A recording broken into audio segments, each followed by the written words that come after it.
హైదరాబాద్లో ప్రకంపనలు సృష్టిస్తోంది. ప్రధాన పార్టీలు ముఖ్య నేతలు అంతా ఇప్పుడు హైడ్రా జపమే చేస్తున్నారు. కూల్చివేతలను హర్షిస్తున్న వారు ప్రశంసిస్తూ ఉంటే ఓ సెక్షనే టార్గెట్ చేస్తున్నారని మరో వర్గం నేతలు విమర్శలు చేస్తున్నారు. మొత్తానికి పొలిటికల్ గా హైడ్రా పార్టీలను హై అలర్ట్ చేసింది. ప్రభుత్వ విధానం వల్ల కాంగ్రెస్ హైడ్రాను సమర్థిస్తూ ఉండగా ప్రతిపక్షంలో మాత్రం గందరగోళం కనిపిస్తోందంటున్నారు. బీఆర్ఎస్ హైడ్రాను వ్యతిరేకిస్తూ ఉండగా బీజేపీలో కొన్ని గొంతులు ప్రశంసలు, మరికొందరు స్పీకర్లు విమర్శలు చేస్తున్నారు. పార్టీ నేతలు తలో మాట ఆడుతూ ఉండడంతో క్యాడర్ అయోమయాన్ని ఎదుర్కొంటోంది. హైడ్రా ప్రకంపనలు బీజేపీలో అయోమయాన్ని సృష్టిస్తున్నాయా అనే అనుమానాలు వ్యక్తమవుతున్నాయి. హైదరాబాద్లో చెరువుల్లో ఆక్రమణల తొలగింపునకు సీఎం రేవంత్ రెడ్డి తీసుకొచ్చిన హైడ్రాను బీజేపీలో కొందరు నేతలు స్వాగతిస్తుండగా మరికొందరు నేతలు తీవ్రంగా విభేదిస్తున్నారు. దీంతో పార్టీ ఏ విషయాన్ని చెబుతోందో తెలియని గందరగోళాన్ని ఎదుర్కొంటున్నారు కార్యకర్తలు. గత నెల రోజులుగా హైదరాబాద్ నగరంలో హైడ్రా హల్చల్ చేస్తోంది. సినీ నటుడు నాగార్జున ఎన్కన్వెన్షన్ కూల్చివేతతో ట్రెండింగ్లోకి వచ్చింది హైడ్రా. ఇప్పుడు ఏ ఇద్దరు కలిసినా హైడ్రా కోసమే చర్చించుకుంటున్నారు. దీంతో పొలిటికల్ సర్కిల్స్ లో ఇదే హాట్ టాపిక్ అవుతోంది. అయితే కాంగ్రెస్ బీఆర్ఎస్ పార్టీలో హైడ్రాపై స్పష్టమైన విధానం ఉండగా బీజేపీ స్టాండే కన్ఫ్యూజన్ అవుతోందనే విమర్శలు ఎదుర్కొంటోంది. హైడ్రా కార్యకలాపాలను కాంగ్రెస్ పార్టీ గట్టిగా సమర్థిస్తుంటే బీఆర్ఎస్ అంతే స్థాయిలో వ్యతిరేకిస్తోంది. బీజేపీ మాత్రం కొంత సమర్థింపు, మరికొంత నిట్టూర్పుతో అయోమయం నుంచి బయటపడలేకపోతోందంటున్నారు. హైడ్రాపై ప్రభుత్వం హైడ్రామా చేస్తోందని బీజేపీ రాష్ట్ర అధ్యక్షుడు కేంద్ర మంత్రి కిషన్ రెడ్డి ఇప్పటికే ప్రకటించారు. గతంలో కాంగ్రెస్ బీఆర్ఎస్ ప్రభుత్వాలే నిర్మాణాలకు అనుమతులిచ్చి ఇప్పుడదే ప్రభుత్వం కూల్చివేస్తామంటే కుదరదని తేల్చి చెప్పారు కిషన్ రెడ్డి. అయితే ఇదే విషయమై BJP MP Raghunandan Rao reaction మరోలా ఉంది.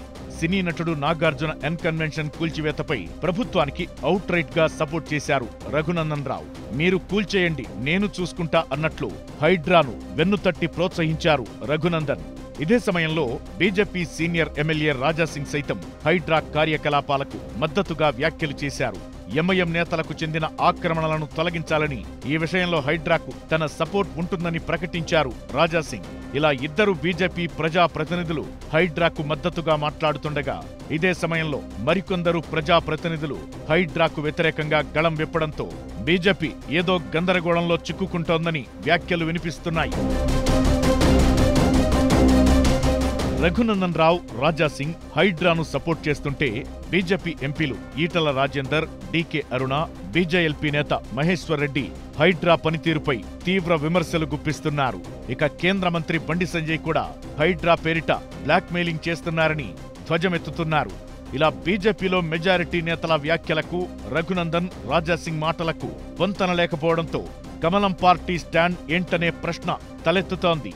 పార్టీ రాష్ట్ర అధ్యక్షుడు లేకపోవడం కూడా ఈ గందరగోళానికి కారణమన్న టాక్ వినిపిస్తోంది. ముఖ్యంగా కేంద్ర మంత్రి బండి సంజయ్తో పాటు ఎంపీ ఈటల రాజేందర్ హైడ్రాను తీవ్రంగా వ్యతిరేకిస్తున్నారు. పేదలు 30-40 ఏళ్ల క్రితం ఇళ్లు నిర్మించుకున్న వారి జోలికి వస్తే సహించేది లేదని, ముందు నాలాల్లో పూడిక తొలగించాలని సూచిస్తున్నారు. ఇదే సమయంలో డీకే అరుణ సైతం హైడ్రాపై ఫైర్ అవుతున్నారు.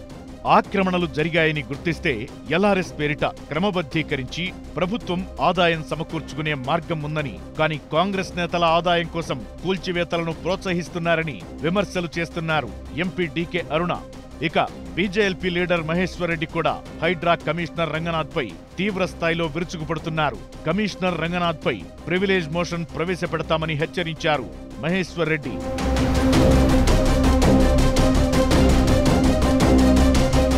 ఈ పరిస్థితుల్లో హైడ్రాపై బీజేపీలో భిన్నాభిప్రాయాలు ఉన్నట్టు స్పష్టమవుతోంది. అన్నింటికీ మించి పార్టీలో సమన్వయం లేదని ఈ సంఘటనలు రుజువు చేస్తున్నాయంటున్నారు పరిశీలకులు. ఒక్కొక్కరు ఒక్కోలా స్పందిస్తుండడంతో అయోమయం ఏర్పడుతోందంటున్నారు. ఈ పరిస్థితులను చక్కదిద్దేందుకు పార్టీ రాష్ట్ర నాయకత్వంలో అవసరమైన యంత్రాంగం లేదా అనే సందేహం వ్యక్తమవుతోంది. పార్లమెంటు ఎన్నికల తరువాత ప్రభుత్వాన్ని ఇరుకున పెట్టే అరుదైన అవకాశం చిక్కినా పార్టీ సద్వినియోగం చేసుకోలేకపోతోందని అంతర్గతంగా చర్చ జరుగుతోంది. ఏదేమైనా బీజేపీలో కన్ఫ్యూజన్ ఉందనే విషయం మరోసారి స్పష్టమైంది.